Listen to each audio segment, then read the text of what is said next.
सोचिए उस बदहवास पत्नी के दिल पर क्या गुजरेगी जो अपने पति की उंगली पर उभरी एक मामूली सी लाल फुंसी को अप्सरा उर्वशी की सुंदरता समझकर चूम लेती है। पर किसे पता था कि वही कोमल स्पर्श एक दिन दुनिया की सबसे घिनौनी बीमारी कोढ़ का पैगाम लेकर आएगा। यतीन, जिसने अपनी अयाशी के लिए न जाने कितनों को बर्बाद किया था, आज समाज के उसी श्राप ने उसे अपने ही घर में एक अछूत जानवर बना दिया। पर रूह कंपा देने वाला मोड़ तब आया जब महाश्वेता ने अपने पति के उस गलते हुए जिस्म से नफरत करते करते शहर भर के कोढ़ियों के लिए अपनी हवेली के दरवाजे खोल दिए। यथार्थवाद के जादुई कथाकार माणिक बंदोपाध्याय की लिखी ये अमर रचना कुष्ठ रोगी की पत्नी मानवीय संवेदनाओं, प्रतिशोध और विधाता के क्रूर न्याय की वो दास्तान है जो आपके हृदय को झकझोर कर रख देगी। सुनिए डिजिटल नॉवल वर्ल्ड की एक और बेमिसाल पेशकश। तो फिर देर किस बात की, आइए सीधे रुख करते हैं यतीन की उस आलीशान हवेली के उस सुनसान और अंधेरे कमरे का, जहां खिड़की के पार खड़ा बैसाख का सूरज आज एक नए विनाश की आग उगलने वाला है। क्या इसके पीछे कोई कुदरती वजह होती है, ये तो सिर्फ भगवान ही जानते हैं। लेकिन कभी-कभी इंसानों की कई बातें हैरत अंगेज तरीके से सच साबित हो जाती हैं। उस जमाने में भी भगवान सिर्फ लोगों की इच्छा शक्ति का मान रखने के लिए रात भर जागते नहीं रहते थे, और लोगों के तड़पते श्रापों का मतलब भी बस उनकी जलती हुई लाचारी जताना ही होता था। लेकिन फिर भी कभी-कभी उन आहों का असर एक बहुत ही जहरीले अंजाम के रूप में सामने आ ही जाता है। ये बात भला कौन नहीं जानता कि दूसरों के पैसे को घर खींच लाने का नाम ही पैसा कमाना है, और इसे बड़े पैमाने पर कर पाने का नाम ही अमीर बनना है।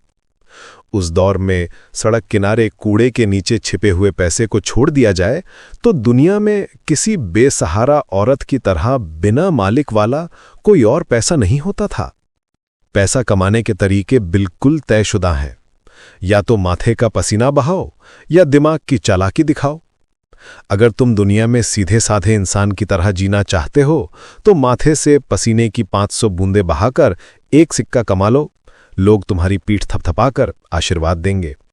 लेकिन अगर तुम सचमुच अमीर बनना चाहते हो तो तुम्हें लोगों को धोखा देकर उनका सर्वनाश करना ही होगा। तुम्हारे पैदा होने से पहले ही लोगों ने धरती का सारा पैसा आपस में बांटकर कब्जा जमा लिया था। अब तो बस छल कपट से उनकी तिजोरियां खाली करके वो दौलत अपने बैंक में जमा कर लो। लुट जाने के बाद वे लोग तुम्हारे पैरों पर गिरकर रोते हुए तुम्हें कोसेंगे। उस जमाने में अमीर बनने का इसके सिवा कोई दूसरा रास्ता नहीं था। यही कहना पड़ता है कि यतीन के पिता ने भी मजबूर होकर ही बहुत से लोगों को बर्बाद करके दौलत इकट्ठी की थी। अगर सबका भला करके पैसा कमाने का कोई रास्ता होता तो वे कभी ऐसा बुरा काम नहीं करते। इसलिए उनकी जिंदगी में जो दूसरों के कोसने और जलन का भारी बोझ जमा हो गया था, उसके लिए उन्हें पूरी तरह कसूरवार नहीं ठहराया जा सकता। फिर भी दुनिया में हमेशा पुण्य की जीत और पाप की हार होती है।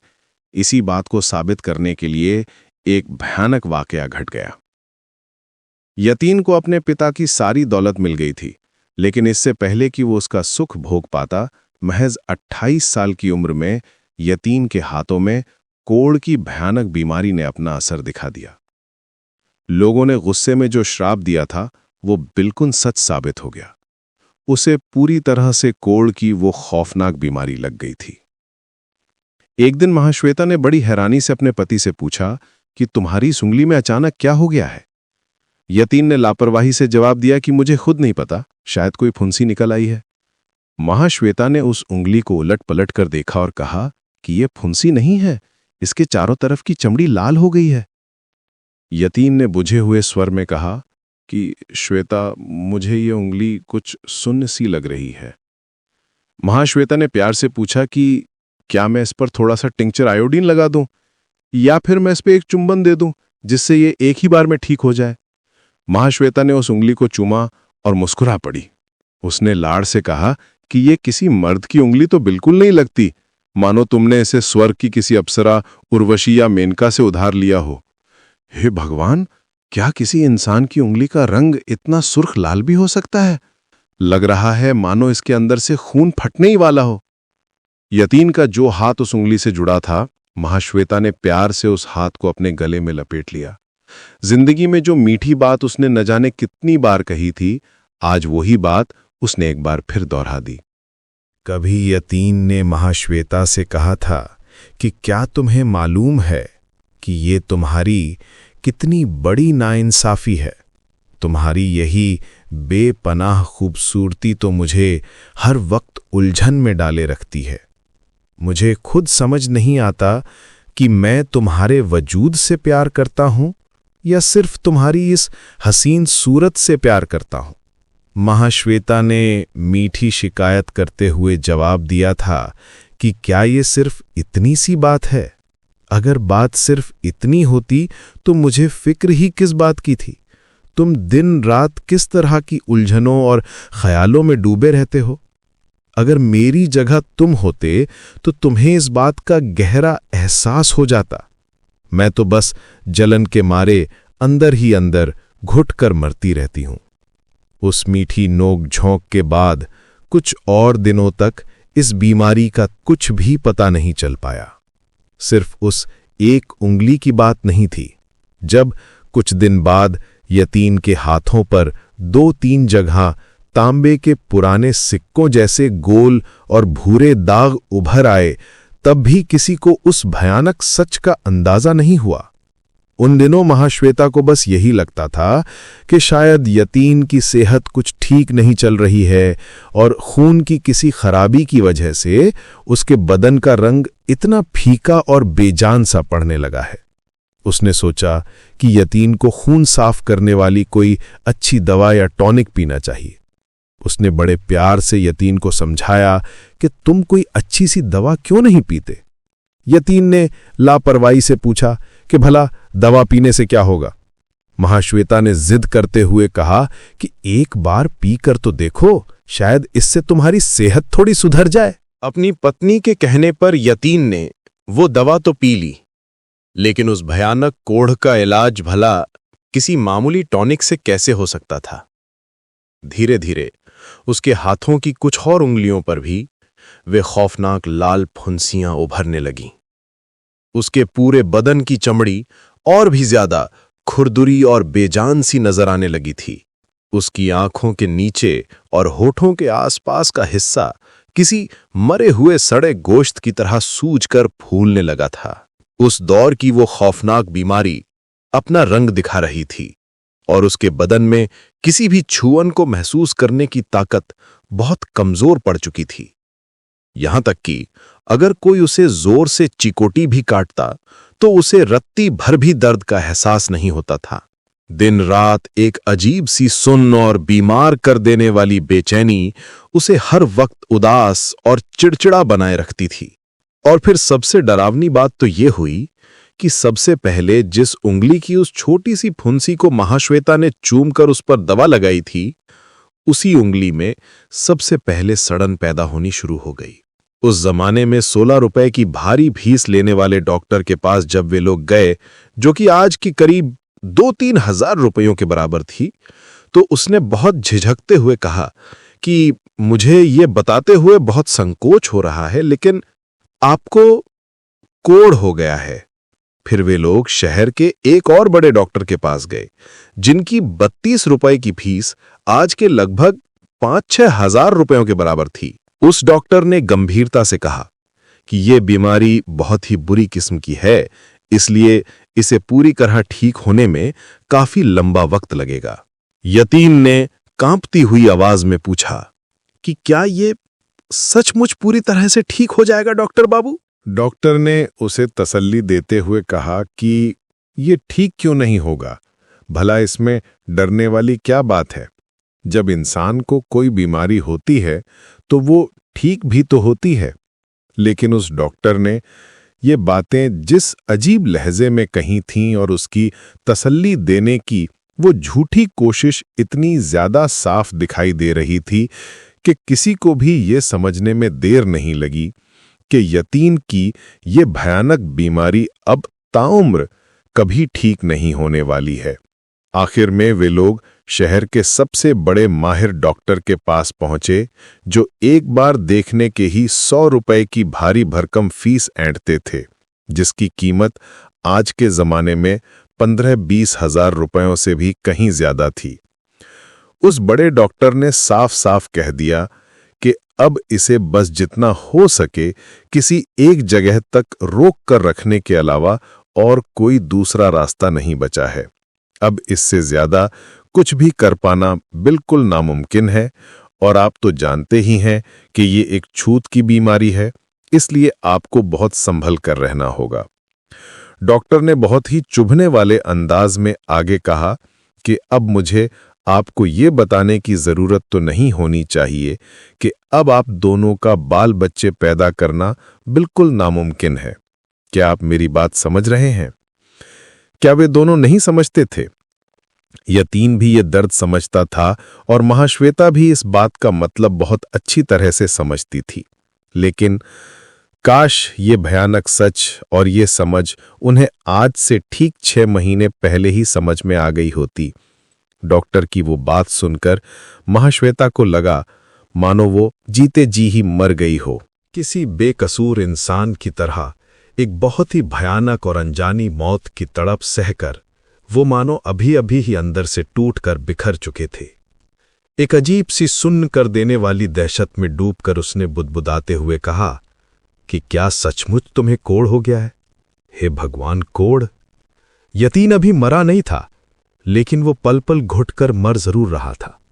आम बोलचाल की सारी मर्यादाएं और तरीके भूलकर उसने दर्द से तड़पते हुए कहा कि श्वेता, आखिर मेरे किस पाप की वजह से मेरी ये खौफनाक हालत हुई है?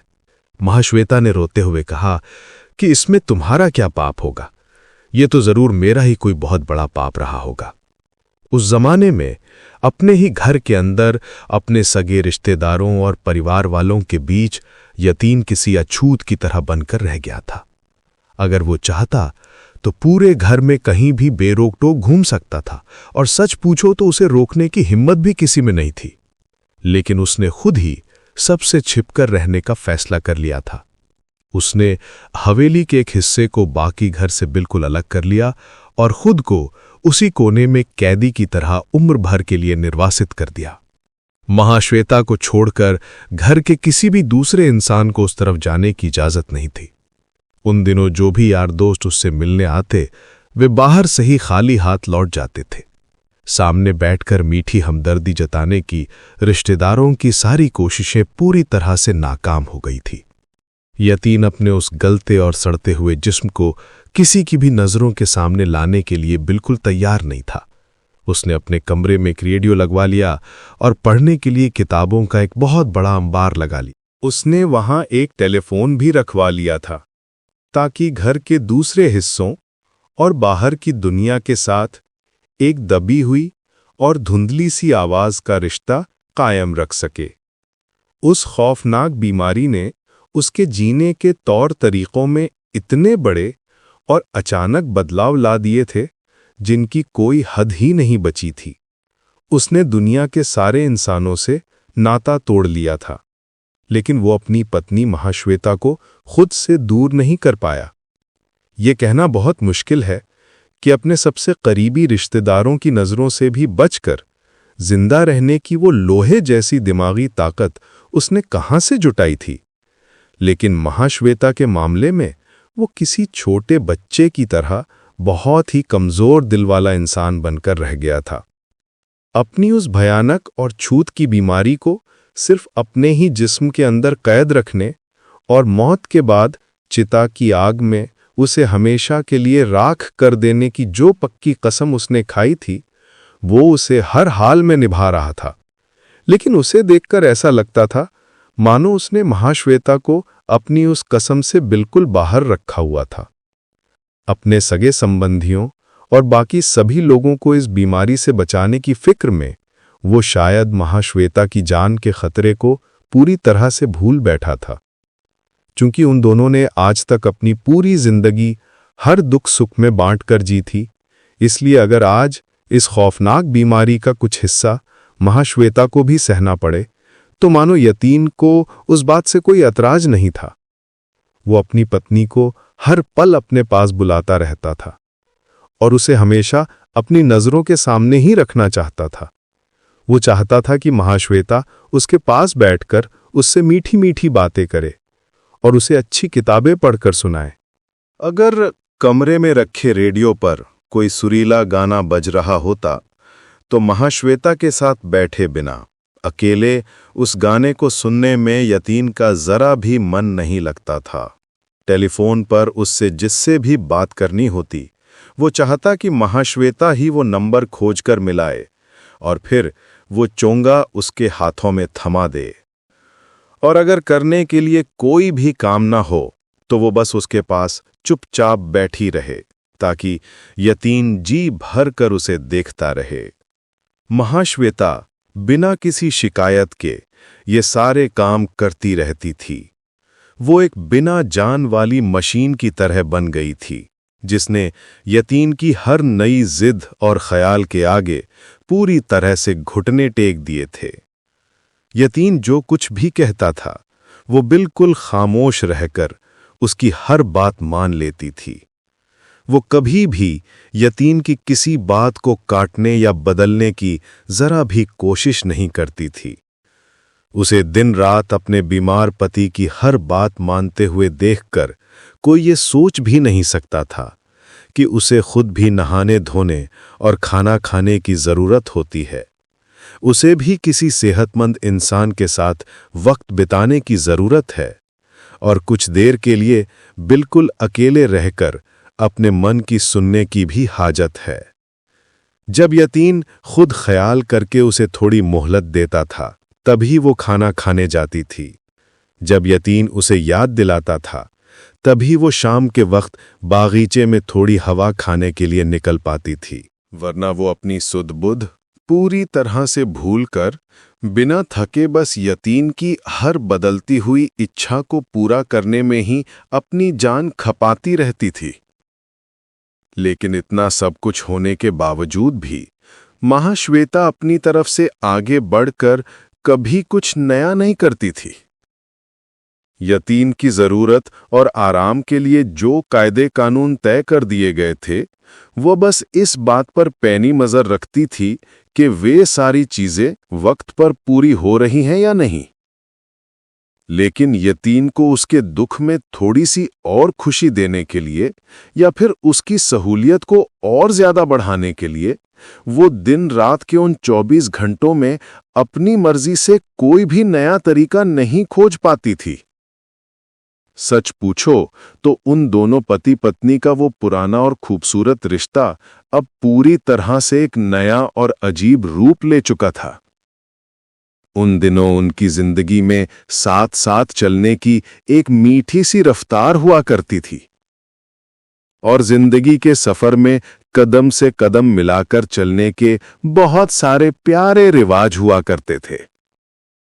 लेकिन अब उस खौफनाक बीमारी ने उनकी वो पुरानी रफ्तार पूरी तरह से रोक दी थी और उनके जीने के वे सारे पुराने तौर तरीके भी हमेशा के लिए बदल गए थे। उनके उस पुराने प्यार, गहरे लगाव और हंसी मजाक को अब एक बिल्कुल ही नए और रूखे सांचे में ढालना पड़ गया था।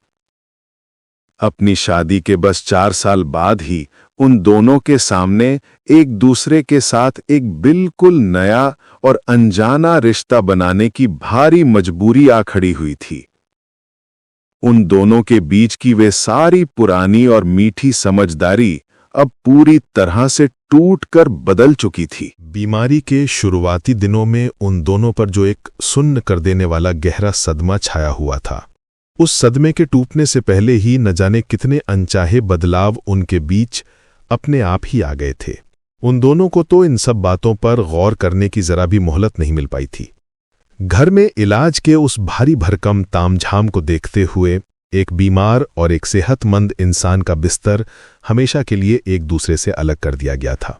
अब उन दोनों के बीच बात करते समय सिर्फ मुस्कुराकर बात करने की वो पुरानी जरूरत पूरी तरह से खत्म हो चुकी थी, जिसे दुनिया में पति पत्नी की मीठी बातचीत कहा जाता है और जो जिंदगी के हर खूबसूरत रस से भरी होती है। वो बातचीत अब उन दोनों अलग अलग बिस्तरों के बीच की गहरी खाई में गिरकर खामोशी से दम तोड़ चुकी थी। उस दौर में उनके दिन और रात के बीच अब दुनिया का एक भी मीठा चुंबन बाकी नहीं बचा था। आंखों ही आंखों में वे दोनों जिस प्यार भरी जबान में बातें किया करते थे, अब वे उस जबान को पूरी तरह से भूल चुके थे। हालांकि वे सब कुछ नहीं भूले थे, क्योंकि आज भी उनकी उन सूनी आंखों में एक बहुत ही डरा हुआ और घबराया हुआ सवाल साफ दिखाई देता था। एक दूसरे की आंखों में देखते हुए अब उन्हें बस एक ऐसा खौफनाक और अनकहा दर्द दिखाई देता था जो हर पल बस यही पूछता रहता था कि आखिर हमारी जिंदगी में ये क्या भयानक तूफान आ गया है। शायद महाश्वेता दिन रात बस इसी एक भारी ख्याल में डूबी रहती थी। उसके दोनों होंठ हर वक्त एक दूसरे के साथ बहुत सख्ती से चिपके रहते थे। छोटी छोटी और घुटी हुई सांसें लेते हुए कभी कभी जब उसे ज्यादा हवा की जरूरत महसूस होती तो वो बहुत जोर से एक गहरी सांस अंदर खींचती थी। उसकी वो भारी सांस किसी लंबी और दर्दनाक आह की तरह सुनाई देती थी, मानो वो अंदर ही अंदर अपनी फूटी किस्मत को कोई बहुत बुरा श्राप दे रही हो। ये देखकर यतीन अक्सर बहुत दुखी होकर उससे शिकायत करता था कि तुम दिन रात इस तरह उदास क्यों रहती हो। महाश्वेता अपने सूखे होठों को हल्का सा हिलाकर जवाब देती थी कि मैं ऐसा क्या करती हूं, मैं तो कुछ भी नहीं कर रही हूं। उसकी ये बात सुनकर यतीन अचानक रोने जैसी आवाज बनाकर कहता था कि मैं तो पहले से ही जीते जी मर चुका हूं, उसके बाद अगर तुम भी मेरे दिल को इस तरह दुखाओगी तो मेरा क्या होगा। ये कहते कहते यतीन अपनी सारी मर्यादाएं और परहेज भूल जाता था और सब कुछ भूलकर वो अचानक आगे बढ़कर महाश्वेता का हाथ कसकर पकड़ लेता था। उस जमाने में शुरू में तो उसके उन खौफनाक घावों पर पट्टियां बांधी जाती थीं, लेकिन आजकल उन पर खुली हवा और धूप लगाने के लिए उन्हें खुला ही छोड़ दिया जाता। डॉक्टर ने सख्त हिदायत दी थी कि उन घावों को दिन में 5-6 बार अच्छी तरह से धोकर जितनी ज्यादा देर हो सके उन्हें तेज धूप में खुला रखा जाए। अब उन घावों पर पट्टी सिर्फ रात के वक्त ही बांधी जाती थी। महाश्वेता चुपचाप यतीन की उन 3 उंगलियों को देखती रहती थी जिनकी चमड़ी पूरी तरह उधड़ चुकी थी और जो बुरी तरह फट गई थी। लेकिन जब वे उंगलियां महाश्वेता के हाथों से छू जाती थीं तो भी वो एक पल के लिए घबराकर कांपती नहीं थी। उस जमाने में उसकी वो खामोश और गहरी वफादारी देखकर ऐसा लगता था मानो अगर यतीन उससे कहता तो वो उसकी कोहनी के ठीक नीचे वाले उस बड़े और चौड़े घाव को भी चूम सकती थी जो पुराने सिक्कों के आकार का था और जिसके अंदर खून से भरे हुए छोटे छोटे लाल दाने उग आए थे। यतीन अचानक अपना हाथ पीछे खींच लेता था। वो बहुत ही कड़वे और गुस्से वाले लहजे में पूछता था कि श्वेता, क्या तुम सचमुच मुझसे इतनी गहरी नफरत करने लगी हो? महाश्वेता इस बात को सिरे से नकारते हुए थोड़े चिढ़े हुए स्वर में कहती थी कि मैंने भला कब तुमसे नफरत की है? यतीन चीखते हुए कहता था कि तो फिर तुम मेरी तरफ उस अजीब और खौफनाक नजर से क्यों देखती हो? महाश्वेता भी पलटकर पूछती थी कि मैं भला तुम्हारी तरफ कैसे देखती हूं? क्या इस भयानक और दर्दनाक हालत में किसी भी इंसान से ऐसे उल्टे सवाल बर्दाश्त हो सकते हैं? ये सुनकर यतीन गुस्से से उठकर बाहर बरामदे में चला जाता था और दोपहर के ठीक 12 बजे की उस चिलचिलाती और तेज धूप में बिछी हुई अपनी आराम कुर्सी पर निढाल होकर गिर पड़ता था। उन दिनों बैसाख के महीने के उस आग उगलते सूरज की तेज किरणें किसी भी अच्छे भले और सेहतमंद इंसान से 5 मिनट भी बर्दाश्त नहीं होती थीं। लेकिन यतीन के जिस्म की वो महसूस करने वाली ताकत पूरी तरह से सुन्न होकर मर चुकी थी।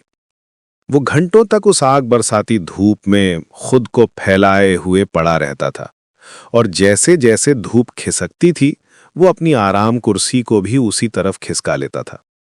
शहर के उस बड़े डॉक्टर से उसने धूप के अंदर छिपी हुई उन अनदेखी किरणों के जादुई असर के बारे में सुन रखा था। इसलिए यतीन अपनी पूरी जान लगाकर उस तेज धूप को किसी कीमती दवा की तरह इस्तेमाल करता था और उसकी एक भी किरण को बेकार नहीं जाने देना चाहता था। कुछ देर बाद वो वहीं से जोर से पुकारता था कि श्वेता, जरा इधर मेरी बात सुनो। जब महाश्वेता वहां पहुंचती तो वो हुक्म देता था कि तुम यहीं मेरे पास बैठ जाओ। महाश्वेता यतीम के पास ही छाया में बैठ जाती थी। इतनी करीब से आती हुई उस भयानक धूप की तेज लपटों से उसका पसीने से भीगा हुआ बदन बुरी तरह सूखकर जलने लगता था। लेकिन फिर भी वो अपनी जगह से उठकर कहीं नहीं जाती थी, बल्कि पुराने जमाने की किसी बहुत ही पवित्र और सती सावित्री पत्नी की तरह अपने बीमार पति के पास सिर झुकाकर बैठी रहती थी। यतीम कहता था कि मुझे बहुत तेज प्यास लगी है। महाश्वेता बिना कुछ कहे उठती और उसके लिए पीने का पानी ले आती थी।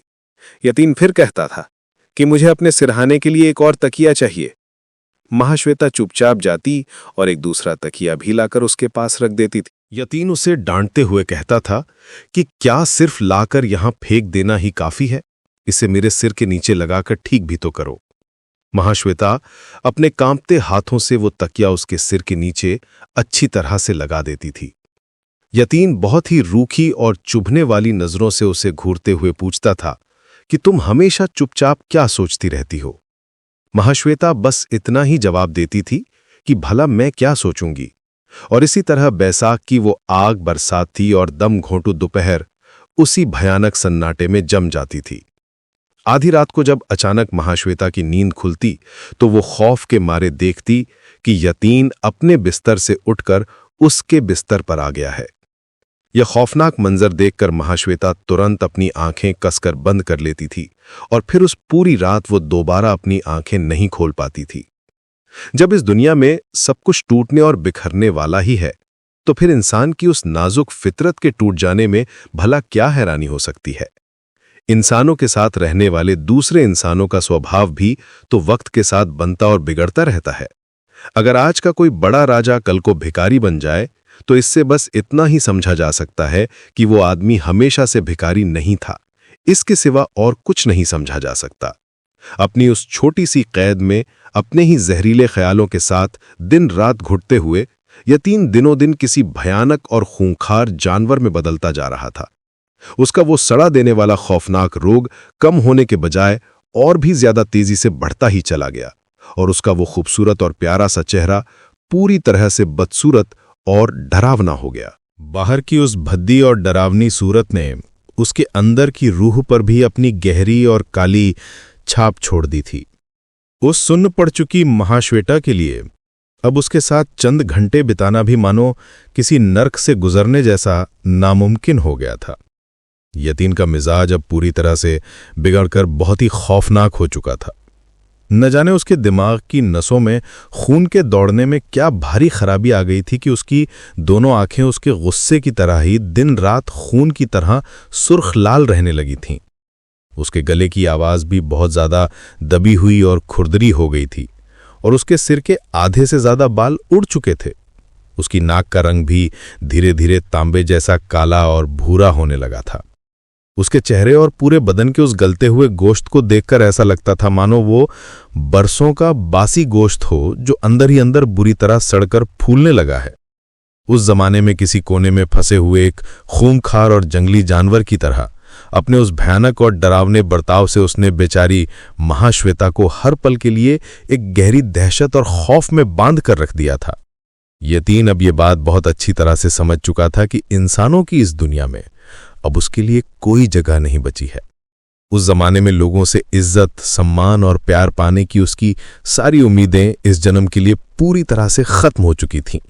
वो खुद किसी को अपने पास नहीं आने देता है, सिर्फ इसीलिए लोग उसका हालचाल नहीं पूछते हैं। अब वो खुद को इस झूठे धोखे में रखकर तसल्ली देने के लिए बिल्कुल भी तैयार नहीं था। उसने महाश्वेता के उस खामोश और बिना किसी शिकायत वाले समर्पण को बहुत अच्छी तरह से पहचान लिया था। वो जान गया था कि ये असल में उसके लिए एक बहुत ही खौफनाक और अनजानी नफरत का ही दूसरा रूप है। सच पूछो तो अब यतीम के पास दुनिया वालों को देने के लिए कुछ भी बाकी नहीं बचा था। इसीलिए वो हर वक्त लोगों पर गुस्सा रहता था और उसने बहुत ही बेरहम और खुदगर्ज होना सीख लिया था। चूंकि उसे खुद जिंदगी से बहुत गहरा दर्द मिला था, इसीलिए अब उसे किसी दूसरे इंसान को दर्द देने या तकलीफ पहुंचाने में जरा भी झिझक या शर्म महसूस नहीं होती थी। लेकिन उस दौर में वो अपना सारा गुस्सा और दर्द सिर्फ महाश्वेता पर ही निकाल सकता था। बेचारी महाश्वेता को ही उसके उस सड़ते हुए जिस्म और बीमार दिमाग का सारा भारी बोझ उठाना पड़ता था। दिन रात की उस घुटन से अब वो भी बुरी तरह से टूटकर थक चुकी थी। उसकी वो ढीली और बेजान सी हालत भी अब काफी हद तक कम हो गई थी। उसे देखकर ऐसा लगने लगा था मानो अपनी जान बचाने की उसकी सोई हुई फितरत अब जाग उठी है। शायद अब वो भी अपने लिए थोड़ी सी जिंदगी जीना चाहती थी, क्योंकि वो उम्र भर उसके साथ घुट घुट कर सती होने के लिए तैयार नहीं थी। एक दिन उसने यतीन से बहुत ही शांत लहजे में पूछा कि क्या तुम हवा बदलने के लिए कहीं और जाओगे? यतीन ने बहुत ही रूखेपन से जवाब दिया कि नहीं। महाश्वेता ने फिर कहा कि शायद समंदर का खारा पानी लगाने से तुम्हारे इस बीमारी का असर थोड़ा कम हो जाता। यतीन ने बहुत ही टेढ़ी और शक भरी नजरों से उसकी तरफ घूरते हुए कहा कि बीमारी कम हो जाती? तुम्हारा दिमाग खराब हो गया है क्या? शहर के उस बड़े डॉक्टर ने तो कभी ऐसी कोई बात नहीं कही। महाश्वेता ने झल्लाते हुए कहा कि उस डॉक्टर की सारी बातें सुनकर ही तो ये सब कुछ हो रहा है। कुछ देर बाद उसने फिर से कहा कि हमें एक बार किसी मंदिर में भगवान के सामने जाकर माथा टेकना चाहिए था। शायद भगवान हम पर रहम खाकर कोई सीधा रास्ता या अपना कोई आदेश ही दिखा देते। यतीन अपनी उन लाल और डरावनी आंखों से महाश्वेता के उस सेहतमंद और भरे पूरे जिस्म की तरफ बस घूरता रह गया। उसने बहुत ही जहरीले लहजे में कहा कि अपना खुद का सगा बच्चा खा जाने के बाद तुम्हारे अंदर भगवान की इतनी गहरी भक्ति कहाँ से उमड़ आई है? तुम्हें लगता है कि भगवान कोई रास्ता दिखाएंगे, लेकिन तुम्हारी जैसी पापी औरत के पति को भगवान कभी कोई रास्ता या अपना आदेश नहीं देते हैं। उस जमाने में ये खौफनाक वाकया हुए अभी मुश्किल से 1 महीना ही बीता था। यतीन ने उस भयानक हादसे की बस एक छोटी सी कहानी ही सुनी थी, लेकिन उसे इस बात पर रत्ती भर भी यकीन नहीं था कि वो बच्चा किसी कुदरती हादसे की वजह से मरा था।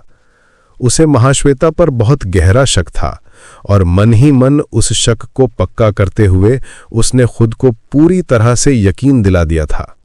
उसी पागलपन और खौफनाक गुस्से में वो पूरे 1 दिन तक पागलों की तरह चीखता चिल्लाता रहा था। लेकिन महाश्वेता ने कभी अपने होठों से एक लफ्ज भी बाहर नहीं निकाला। जब भी यतीन उससे सवाल जवाब करता तो वो कुछ ऐसी उलझी हुई बातें कहती थीं जिन पर यतीन कभी यकीन नहीं कर पाता था। उसकी बातों में सच्चाई को छिपाने और झूठे बहाने बनाने की कोशिश साफ पकड़ी जाती थी। और तो और महाश्वेता का बर्ताव कुछ ऐसा था मानो वो हादसा पूरी तरह से उसकी अपनी निजी जिंदगी का मामला हो। अगर उस वाकये में उसका खुद का कोई हाथ रहा भी हो या वो किस्मत से भी ज्यादा कसूरवार हो, तो भी यतीन को उससे कुछ भी पूछने का कोई हक नहीं है। उसे लगता था कि यतीन बस बिना वजह परेशान हो रहा है और उसकी जिंदगी से जुड़ी एक ऐसी बात पर बहस कर रहा है जिससे यतीन का कोई लेना देना ही नहीं है। महाश्वेता की किस्मत में वो भारी दुख लिखा था। हर तरफ से छले जाने का खौफनाक लेख लिखा था और उसने वो दुख पूरी तरह से सहा भी था। फिर इसमें यतीन का क्या नुकसान हुआ है और वो खामखा इतना परेशान क्यों हो रहा है? लेकिन यतीन सिर्फ उसका पति होने की वजह से भगवान का कोई आदेश नहीं पा सकेगा। महाश्वेता से ये कड़वी बात बिल्कुल बर्दाश्त नहीं हुई। उसने पलटकर बहुत ही तीखे लहजे में कहा कि तुम दिन रात बेटा बेटा करके रोते हुए मर रहे हो, लेकिन क्या तुमने खुद उसे गिनकर या देखकर जाना था कि वो एक लड़का ही था? ये सुनते ही यतीम की आंखों में एक अजीब सी हैरानी और घबराहट उभर आई। उसने हकलाते हुए पूछा कि क्या वो लड़का नहीं था? लेकिन उन लोगों ने तो मुझे यही बताया था कि वो एक लड़का ही था। महाश्वेता ने एक बहुत ही ठंडी और दर्द भरी आह भरते हुए कहा कि हाँ, शायद वे लोग मेरे खुद के पेट से ज्यादा जानते होंगे। उस समय यतीन ने उस बात का कोई जवाब नहीं दिया और वो बिल्कुल खामोश होकर गहरी सोच में डूब गया।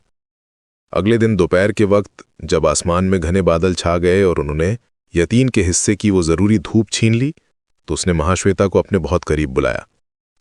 उन दिनों बाहर जब सावन की तेज और बेचैन कर देने वाली बारिश शुरू हुई, तो अचानक उसने बहुत पुराने और भुला दिए गए एक दर्द भरे लहजे में कहा कि क्या इस दुनिया में किसी बेटी की कोई कीमत नहीं होती है? ये सुनकर महाश्वेता ने बहुत ही हैरानी से पूछा कि क्या तुम आज भी उसी पुरानी बात को लेकर बैठे हो? यतीन ने रूखेपन से पूछा कि तुमने आखिर उस रात क्या किया था? क्या तुमने अपने हाथों से उसका गला दबाकर उसे मार डाला था श्वेता, या फिर तुमने इतनी बड़ी बेरहमी भी करी डाली थी?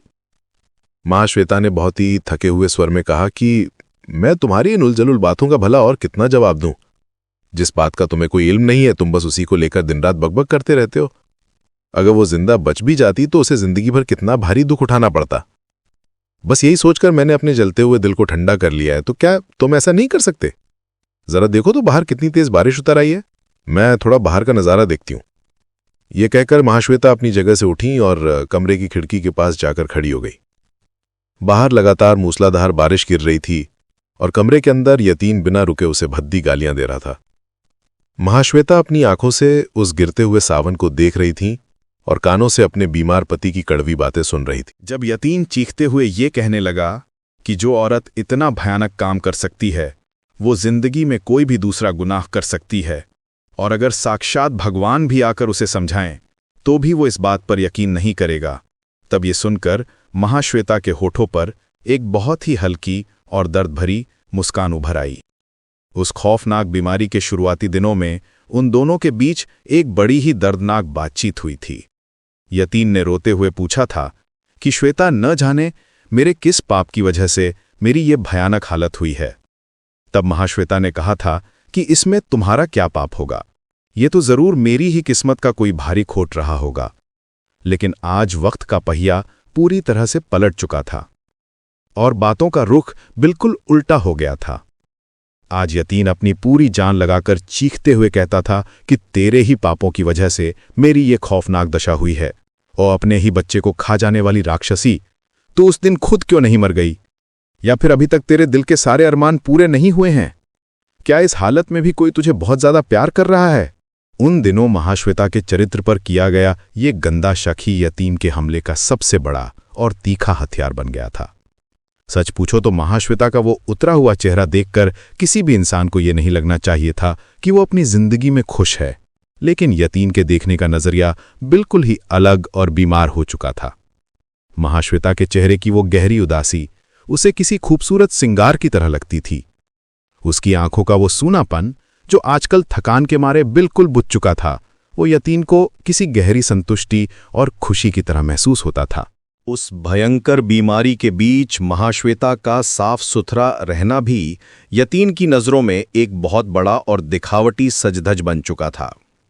यतीन की नज़रों से दूर उसकी अपनी निजी जिंदगी का जो एक अलग दायरा बढ़ता जा रहा था, वो यतीन के लिए एक बहुत ही गहरे शक और फिक्र का मामला बन गया था। यतीन अक्सर सोचता था कि उसे इस कमरे में अकेला तड़पता हुआ छोड़कर महाश्वेता पूरी दोपहर आखिर कहाँ बिताती है। क्या वो सचमुच किसी दूसरे कमरे में जाके आराम करती है? इस बात पर यतीन को रत्ती भर भी यकीन नहीं होता था। वो मनी मन कुड़ता रहता था कि अगर उसे आराम करने के लिए किसी दूसरे कमरे की जरूरत थी ही, तो फिर यतीन के ठीक बगल वाले कमरे ने भला क्या बिगाड़ा था। इस खामोश और सुनसान दोपहर में नीचे की मंजिल वाले उस कोने के कमरे को छोड़कर क्या उसे कहीं और आराम नहीं मिलता है? वो एक ऐसा कमरा है जहां बाहर से कोई भी इंसान किसी की नजर में आए बिना चुपचाप अंदर आ जा सकता है। वो चीखते हुए कहता था कि तुम मुझे जितना बेवकूफ समझती हो, मैं उतना बेवकूफ नहीं हूं श्वेता। पलटकर सवाल पूछने की महाश्वेता की वो पुरानी आदत अभी भी पूरी तरह से खत्म नहीं हुई थी। उसने बहुत ही शांत लहजे में कहा कि तुम्हें बेवकूफ किसने कहा है? यतीन अपनी उसी खौफनाक जिद पर अड़कर कहता था कि मेरे घर में रहकर तुम्हारा ये सब गंदा खेल बिल्कुल नहीं चलेगा। मैं तुम्हें साफ साफ बता रहा हूं कि मेरी आंखों के सामने ये सब नहीं होगा, क्योंकि मैं अभी मरा नहीं हूं बल्कि जिंदा हूं। महाश्वेता हैरानी से पूछती थी कि तुम ये सब क्या नाप शनाप बक रहे हो। यतीन चिल्लाता था कि मैं तुम्हारा सिर और अपना मुंडू बक रहा हूं, और फिर वो विलाप करते हुए कहता था कि हे भगवान, अब मेरा क्या होगा, मेरा तो चारों तरफ से ही पूरी तरह से सर्वनाश हो गया है। ये कहकर यतीम पागलों की तरह फूट फूट कर रोने लगता था। महाश्वेता दीवार पर टंगी किसी बेजान तस्वीर की तरह चुपचाप खड़ी होकर उसके उस भयानक और डरावने विलाप को बस देखती रहती थी। यतीम की वो तड़प और बेचैनी जितनी ज्यादा तेज होती जाती थी, महाश्वेता अंदर से उतनी ही ज्यादा शांत और पत्थर की होती जाती थी। बहुत ही आहिस्ता और संभल कर उसकी पलकें गिरती थीं, और कमरे की दीवारों पर टंगी वे धुंधली तस्वीरें किसी धीमी रफ्तार से उसके चारों तरफ घूमने लगती थीं। बाहर की बारिश और दुनिया की वे सारी आवाजें उसके कानों में आकर गूंजने लगती थीं, और वो धीरे धीरे बस उन्हें महसूस करती रहती थी। उस अजीब से सन्नाटे में उसे ऐसा लगने लगता था मानो दूर कहीं कोई बहुत बुरी तरह से रो रहा हो। सच पूछो तो उस खौफनाक माहौल में महाश्वेता के दिमाग पर भी एक अजीब सा पागलपन हावी होने लगा था। ये तो होना ही था, क्योंकि जब इंसान वो सब करने लगे जो आम जिंदगी में कोई नहीं करता, तो उसी का नाम तो पागलपन है। उस जमाने में जिस इंसान की जिंदगी आम रास्तों से भटक कर बहुत दूर निकल गई हो, उसे मजबूरी में ये सब करना ही पड़ता है। ऐसे भयानक वक्त में इंसान के दिमाग में न जाने कैसी कैसी नई आदतें जन्म लेने लगती हैं। किसी को अपना पक्का दोस्त भी दुश्मन नजर आने लगता है, कोई अपना सबसे प्यारा इंसान भी आंखों को चुभने लगता है, तो किसी को ये पूरी जिंदगी ही एक बेमतलब मजाक लगने लगती है। दुनिया के किसी भारी दुख को देखकर कोई इंसान रो रोकर अपनी जान दे देता है, लेकिन वहीं कोई दूसरा बिल्कुल सुन्न होकर बस आसमान की तरफ घूरते हुए सोचता रहता है कि शायद दोपहर को चाय न पीने की वजह से उसका सिर चकरा रहा है, या आसमान में वो कैसा अजीब सा पक्षी उड़कर चला गया है। उन दिनों महाश्वेता अब रात के वक्त यतीम के कमरे में बिल्कुल नहीं रुकती थी, बल्कि बगल वाले कमरे में अपना बिस्तर लगाती थी। यतीम जब उससे पूछता था कि वो ऐसा क्यों कर रही है, तो वो जबान से कुछ नहीं बोलती थी। वो बस चुपचाप उस कमरे में जाती और अंदर से कुंडी लगाकर पूरी रात के लिए अपना खामोश जवाब यतीम के मुंह पर दे मारती थी। बंद दरवाजे के सामने खड़ा होकर यतीम गुस्से से कहता था कि मैंने अपनी पिस्तौल में गोलियां भर ली हैं, कल सुबह जैसे है तुम बाहर निकलोगी मैं तुम्हें गोली मार दूंगा। फिर वो टूटकर रोते हुए कहता था कि श्वेता, मुझसे अब ये भारी बेइज्जती और बर्दाश्त नहीं होती है। क्या तुम सचमुच मुझसे इतनी खौफनाक नफरत करोगी? उस तरफ कमरे में अकेला और ठुकराया हुआ यतीम रात भर जागता रहता था, और इस तरफ महाश्वेता अपने खाली बिस्तर पर बेजान पड़ी हुई अपनी उजड़ी जिंदगी का कोई सहारा ढूंढती रहती थी। वो न जाने कितनी ही पुरानी बातों को सोचने और समझने की कोशिश करती, लेकिन सब कुछ बुरी तरह उलझ जाता था। शादी से पहले की कुमारी जिंदगी की मीठी यादें किसी धुंधले एहसास की तरह बस उसके दिमाग के बाहर चक्कर काटती रहती थीं। शादी के बाद के वे 4 सुनहरे साल, जब यतीम बिल्कुल सेहतमंद और खूबसूरत हुआ करता था, उस वक्त के बारे में सोचते ही उसके दिमाग की सारी ताकत सुन्न पड़ जाती थी। जिंदगी के उस पवित्र जश्न से निकलकर वो अचानक यतीम के गलते हुए जिस्म के इर्द गिर्द बसी हुई एक सड़ी और दम घोंटू दुनिया में आकर गिर पड़ती थी। एक ऐसी खौफनाक दुनिया जहां एक नया जन्मा हुआ मासूम बच्चा पैदा होते ही मौत की नींद सो जाता है। वो यादों में बार बार जन्म लेता है और हर बार इसी तरह घुटकर मर जाता है। उस जमाने में यतीम के मन की सारी रोशनी पूरी तरह से बुझ चुकी थी। उस घने अंधेरे में उसके दिमाग के अंदर न जाने कितने ऐसे अजीब और बेतुके अंधविश्वासों ने जन्म ले लिया था, जिनकी कभी कोई गिनती नहीं हो सकती। कुछ ही दिनों की उस गहरी सोच ने उसके मन में भगवान के सीधे आदेश पर एक अटूट यकीन पैदा कर दिया था। जिस इंसान के लिए कभी भगवान सिर्फ एक कल्पना थे, धर्म बुढ़ापे का सहारा था और ज्ञान एक पक्की दलील पर टिका था, आज वही इंसान इस आस में जीने लगा था कि शायद भगवान खुद ही उसे ठीक होने का कोई रास्ता दिखा देंगे। लेकिन वो बार बार यही सोचता था कि आखिर वो किस भगवान की शरण में जाए। क्या तारकेश्वर जाए, या वैद्यनाथ जाए, या फिर कामाख्या देवी के पास जाए? उसे भगवान का वो आदेश कहाँ मिलेगा? यतीन खुद अपने दिमाग से कुछ तय नहीं कर पा रहा था। इसलिए उसने महाश्वेता को बुलाकर पूछा कि श्वेता, भगवान के सामने जाकर माथा टेकने और तपस्या करने के लिए कहाँ जाना सबसे अच्छा रहेगा? महाश्वेता ने जानबूझकर सबसे दूर वाले एक मशहूर तीर्थ स्थान का नाम याद करते हुए कहा कि तुम्हें कामाख्या जाना चाहिए। ये सुनकर यतीन बुरी तरह से सन्न रह गया और बोला कि मैं वहां जाऊंगा? भला इस खौफनाक हालत में मैं इतनी दूर कैसे जा सकता हूं? महाश्वेता ने बहुत ही ठंडे लहजे में पूछा कि तो फिर वहां कौन जाएगा? यतीन ने तुरंत कहा कि वहां तो तुम ही जाओगी। उस दौर में यही रिवाज था कि जब पति बीमार पड़ता है तो पत्नी ही भगवान की चौखट पर जाकर तपस्या करती है और ईश्वरीय आदेश लेकर लौटती है। महाश्वेता ने हैरानी से कहा कि अगर मैं वहां गई तो मुझे भगवान का कोई आदेश नहीं मिलेगा, क्योंकि मुझे उन देवी देवताओं पर रत्ती भर भी यकीन नहीं है। यकीन नहीं है? महाश्वेता के मुंह से ये बात सुनकर यतीन को बिल्कुल भरोसा नहीं हुआ। महाश्वेता ने आगे कहा कि मुझे उन पर एक बूंद के बराबर भी भरोसा नहीं है। भगवान के सामने माथा टेकने की बात सोचकर ही मुझे हंसी आती है। ये सुनते ही यतीन बहुत भयानक गुस्से से भड़क उठा। उसने दांत पीसते हुए कहा कि तुम्हें हंसी क्यों नहीं आएगी? तुम तो हर वक्त बस हंसी में ही डूबी रहती हो। यहां तुम्हारा पति तड़प कर मर रहा है और वहां किसी दूसरे आदमी के साथ तुम्हारी हंसी ठिठोली चल रही है। क्या तुमने सोच रखा है कि मुझे कुछ समझ नहीं आता?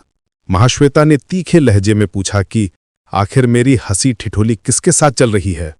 यतीन ने चीखते हुए कहा कि अगर मुझे उसी बात का पक्का पता होता तो क्या तुम आज तक इस घर में जिंदा बची रहती? ये कहते कहते यतीन अपनी उस गल चुकी नाक से जोर जोर से हाँफने लगा। उसने अपनी वे गलती हुई उंगलियां महाश्वेता की आंखों के सामने फैला दी और किसी जानवर की तरह चीखते हुए बोला कि तुम ये मत सोचो कि तुम बच जाओगी। तुम्हारी हालत तो मुझसे भी कहीं ज्यादा खौफनाक होगी, क्योंकि भगवान किसी का इतना बड़ा पाप बर्दाश्त नहीं करते हैं। एक खूंखार गुस्से में पागल होकर यतीन ने अपनी उंगलियों के वे रिश्ते हुए घाव महाश्वेता के हाथों पर बहुत जोर से रगड़ दिए। जैसे आग से आग लगाई जाती है, बिल्कुल वैसे ही उस छूत की बीमारी को महाश्वेता के जिस्म में उतार देने की एक जंगली खुशी से वो पागल हो चुका था। उसने जुनून में चीखते हुए कहा कि अब इस रोग ने तुम्हें भी पकड़ लिया है श्वेता। मुझसे इतनी नफरत करने की जो सजा तुम्हें मिलनी चाहिए थी, वो सजा तुम्हें मिल गई है। अब तुम्हारी बर्बादी में कोई देर नहीं है। उस खौफनाक श्राप के बाद महाश्वेता ने मानो यतीन को पूरी तरह से अपने हाल पर छोड़ दिया था। उसने उसकी देखभाल करनी तो पहले ही बहुत कम कर दी थी, लेकिन अब उसने यतीन के पास जाना भी बिल्कुल छोड़ दिया था। उन दिनों अगर वो सुबह के वक्त गलती से आकर यतीन की शक्ल देख लेती तो फिर दिन भर उसकी कोई खबर नहीं मिलती थी। रात को सोने से पहले वो बस एक पल के लिए दरवाजे से अंदर झांक लेती थी, मानो वो उसका कोई भद्दा मजाक उड़ा रही हो। ये कहना मुश्किल है कि क्या यतीन अपने उस पागलपन में आकर महाश्वेता को घर से धक्के मारकर निकाल देता, लेकिन ऐसा होने से पहले ही वो भगवान का आदेश लाने के लिए खुद कामाख्या देवी के दर्शन करने चला गया। यतीन के बहुत ज्यादा जोर देने और गुस्से भरे हुक्म के बाद महाश्वेता भी उसके साथ जाने के लिए तैयार हो गई थी, लेकिन जिस दिन उन्हें वहां के लिए निकलना था, महाश्वेता घर पर नहीं मिली। यतीन की एक बुआ ने बताया कि महाश्वेता तो काली घाट वाले मंदिर गई है। अभी थोड़ी देर पहले ही वो यतीन के नौकर को साथ लेकर उसी की शानदार मोटर में बैठकर काली घाट चली गई है। सच पूछो तो उस नए सफर की बुनियाद तो उसी दिन काली घाट में ही रखी गई थी। महाश्वेता ने यतीन से जो ये बात कही थी कि उसे देवी देवताओं पर रत्ती भर भी भरोसा नहीं है, वो पूरी तरह से सच नहीं थी। अगर उसकी बात सच होती तो यतीम के कामाख्या जाने वाले दिन वो इतनी दौलत खर्च करके भगवान की पूजा कभी नहीं करती। और उस जमाने के हिसाब से आज के हजारों रुपयों के बराबर सिक्कों से भरी वो पूरी टोकरी भिखारियों में कभी नहीं बांटती। ये सारा दान पुण्य महाश्वेता ने अपने हाथों से किया था। उस दिन मंदिर के रास्ते के दोनों तरफ भिखारियों की लंबी कतारें बैठी हुई थीं। महाश्वेता ने पैसों से भरी टोकरी अपने नौकर और मोटर चलाने वाले के हाथों में थमा दी थी और खुद आगे चलते हुए वो दोनों हाथों से मुट्ठी भर भर कर उन भिखारियों पर पैसे लुटा रही थी। उस जमाने में ये एक बहुत ही हैरत अंगेज नजारा था। सिर्फ भिखारी ही नहीं बल्कि उस बेहिसाब दान को देखने के लिए रास्ते पर भारी भीड़ जमा हो गई थी। उन भिखारियों में कोढ़ की भयानक बीमारी से जूझ रहे मरीज भी बैठे हुए थे। किसी के हाथ पैरों पर गंदे चिथड़े बंधे हुए थे तो किसी की नाक गलकर एक डरावने गड्ढे में बदल चुकी थी। किसी मरीज का सूजा हुआ चेहरा बड़े बड़े दानों से भरा हुआ था तो किसी के दोनों हाथ बहुत पहले ही कलाइयों के पास से कटकर गिर चुके थे। उन मरीजों को पैसे देते वक्त महाश्वेता की एक मुट्ठी भी कम पड़ जाती थी। उन बेसहारा लोगों को पैसे बांटते बांटते सिक्कों से भरी वो टोकरी भी खाली हो गई थी। उसी दिन दोपहर ढलने के बाद घर लौटकर महाश्वेता ने उसी हवेली में कोढ़ के मरीजों के लिए एक बहुत बड़ा आश्रम खोल दिया। उस दिन नौकर सड़क से पकड़कर 5 भिखारियों को घर ले आया था। उनमें से 2 भिखारी तो यहां मिलने वाले सुख चैन के लालच के बावजूद वहां रुकने के लिए तैयार नहीं हुए और लौट गए। लेकिन बाकी 3 भिखारी उसी दिन से वहां मजे से डट कर बैठ गए। अब वे बस पेट भरकर अच्छा खाना खाते हैं, चैन की नींद सोते हैं और महाश्वेता को धन दौलत से भरी पूरी रहने का आशीर्वाद देते रहते हैं। इसके सिवा उनका कोई काम नहीं है। देखते ही देखते सिर्फ 7 दिनों के अंदर उस नए आश्रम में रहने वालों की गिनती पूरे 21 तक पहुंच गई थी। महाश्वेता ने अपने परिवार के बाकी सभी लोगों और रिश्तेदारों को दूसरे मकान में भेज दिया था। अब वो तनख्वाह पर रखे गए नौकरों, काम करने वाली औरतों, सफाई करने वालों और कोढ़ की बीमारी से भरे हुए उस घर के साथ बिल्कुल अकेली रहती है। उन मरीजों की सुबह शाम देखभाल करने के लिए उसने शहर के एक बहुत ही अच्छे डॉक्टर को काम पर रख लिया है। इसके अलावा 2 होशियार नर्स को बुलाने के लिए अखबार में इश्तिहार भी दे दिया गया है। एक दिन उस डॉक्टर ने उसे समझाते हुए कहा कि शहर के लोग आपको कोढ़ का ये आश्रम कभी नहीं चलाने देंगे। महाश्वेता ने हैरानी से पूछा कि वे ऐसा क्यों करेंगे? डॉक्टर ने कहा कि क्या कभी कोई इतने बड़े शहर के बिल्कुल बीचों बीच इस तरह का आश्रम खुलने देता है? महाश्वेता ने अचरज के साथ जवाब दिया कि वे सारे मरीज तो इसी शहर की सड़कों पर दिन रात घूम रहे थे। मैंने तो उन सबको घर की चारदीवारी में बंद करके शहर वालों का खतरा बहुत कम कर दिया है। ये सुनकर डॉक्टर ने मुस्कुराते हुए कहा कि फिर भी वे लोग आपको ये काम नहीं करने देंगे। लेकिन ये एक बहुत ही नेक काम है, इसलिए कोई इंसान आसानी से इसमें रुकावट नहीं डालना चाहेगा। मोहल्ले के लोग पहले शिकायत करेंगे, फिर उस पर कुछ पूछताछ होगी और उसके बाद आपके पास एक सरकारी नोटिस आएगा। उस वक्त भी आप कम से कम 2 महीनों तक खामोश रहकर अपना काम चला सकती हैं। लेकिन जब आपके पास दोबारा कोई नोटिस आएगा, तब आप बहुत ही आराम से इन सब को यहां से किसी दूसरी जगह ले जाने का बंदोबस्त कर लीजिएगा। डॉक्टर की बातों पर महाश्वेता ने कहा कि कोढ़ कितनी भयानक बीमारी है डॉक्टर बाबू। उस तजुर्बेकार डॉक्टर ने मुस्कुराते हुए कहा कि मिसेस दत्त, दुनिया में न जाने कितनी ऐसी बीमारियां हैं जो इंसान को बर्बाद कर देती हैं और पीढ़ी दर पीढ़ी खानदान के खून में घुल जाती हैं। खानदान और खून की ये बात सुनकर कोई नहीं जानता कि वो डॉक्टर क्या समझ गया था। यतीन ने तो पागलपन में सोचा था कि महाश्वेता ने उसे धोखा दिया है, लेकिन वो डॉक्टर सब जानते हुए भी खामोश था। शायद मन ही मन वो भी महाश्वेता का साथ दे रहा था। सच पूछो तो समझदार और जाहिल के बीच बस इतना ही फर्क होता है। उधर नर्सों के आने से पहले ही यतीन लौट आया था। उसे कोई सीधा आदेश तो नहीं मिला था, लेकिन उसने सपना देखा था कि कामाख्या के कुंड से एक सफ़ेद फूल लाकर तावीज़ में पहनने से वो ठीक हो सकता है। इसलिए घर लौटने से पहले ही उसने वो तावीज़ पहन लिया था। लेकिन घर का खौफनाक नज़ारा देखकर वो चौंक गया और पूछा कि श्वेता, तुमने ये क्या कर दिया है? उन दिनों महाश्वेता का मन शांत था, इसलिए दिमाग भी साफ काम कर रहा था। उसने कहा कि मैंने जो कुछ किया है बस तुम्हारी भलाई के लिए किया है। काली घाट में मुझे एक सन्यासी के दर्शन हुए थे। उनकी आंखों से आग निकल रही थी। उन्होंने ही हुक्म दिया कि तू एक कोढ़ियों का आश्रम बना ले तो तेरा पति ठीक हो जाएगा। ताबीज की वजह से यतीन का मन पहले से ही उन चमत्कारों में डूबा था। उसने यकीन करते हुए पूछा कि क्या सच में ऐसा है? महाश्वेता ने कहा कि क्या मैं तुमसे झूठ बोलूंगी? तुमने उन सन्यासी को नहीं देखा, वे बस इतनी बात कहकर गायब हो गए कि मुझे कुछ समझ ही नहीं आया। यतीन ने आह भरते हुए कहा कि तुम्हें कम से कम उनसे मेरे लिए कोई दवा मांग लेनी चाहिए थी। यतीन चुपचाप अपने कमरे में जाकर बैठ गया।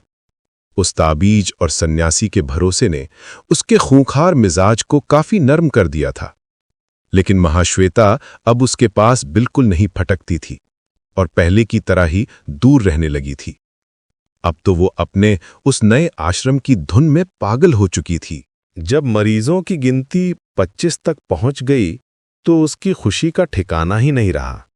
वो दिन रात सड़क से उठाए गए उन सड़े हुए इंसानों की सेवा में लगी रहती थी, मानो उन 25 मरीजों की गलती पसलियों से ही उसका नया सीना तैयार हुआ है और उसके हृदय की गर्माहट बस उन्हें ही मिलती है। एक दिन यतीन ने रोनी सूरत बनाकर शिकायत की कि श्वेता, तुम दिन रात बस उन्हीं लोगों की सेवा करती हो और मेरी तरफ देखती तक नहीं हो। महाश्वेता सिर झुकाकर चुपचाप खड़ी रही। उसके मुंह से एक लफ्ज भी नहीं निकला। उन दिनों जब उसका पति सेहतमंद था, तब वो उससे बेपनाह प्यार करती थी और सड़क के कोढ़ियों से नफरत करती थी। लेकिन आज वो अपने इस कोढ़ी पति से नफरत करती है और सड़क के उन कोढ़ियों से प्यार करती है। सच कहूं तो इसमें कोई बहुत बड़ी साइकोलॉजी नहीं है। ये तो सीधी सादी अक्ल से समझ में आने वाली मामूली बात है। महाश्वेता कोई देवी या स्वर्ग की अप्सरा तो बिल्कुल नहीं है। वो तो बस एक बेबस और लाचार कुष्ठ रोगी की पत्नी है। समाप्त।